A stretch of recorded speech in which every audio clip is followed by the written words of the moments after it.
Keeping it real, keeping it real, keeping it real, keeping it real, keeping it real with Reverend Laura.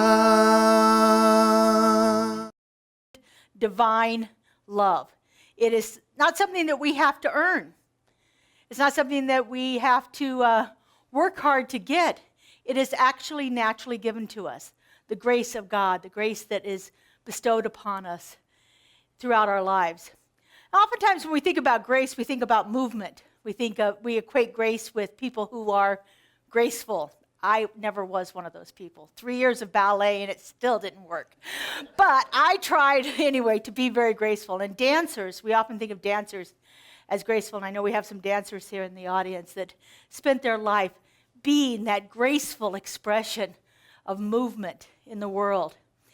And, there's a rhythm to life that happens when we're in that graceful flow of things. There's that ebb and flow of it. Everything seems to be a little easier when things are happening gracefully in our lives. Like I said, it's often equated to a dance, but not all dances could even be considered graceful. Sometimes dances are a little more erratic and a little more forceful and things like that, just like our life can be a little more erratic and more forceful, more tumultuous at times and at other times. And part of grace is learning to experience it in the turmoil. Now, currently in our world right now, we have turmoil. We have some turmoil going on in several different locations in the world right now. And whether we're in that location or not, it is felt because that energy of that tumultuous situation, the war and the death and the destruction and things that are happening in various places in our world affect us whether we are there or not.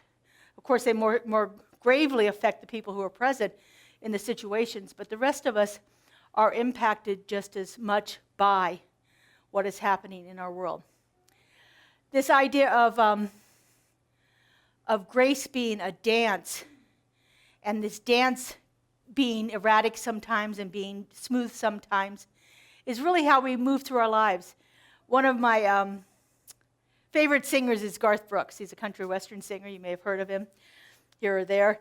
He has a song called The Dance. I love this song. And in this song it says, I could have missed the pain, but I'd have had to miss the dance.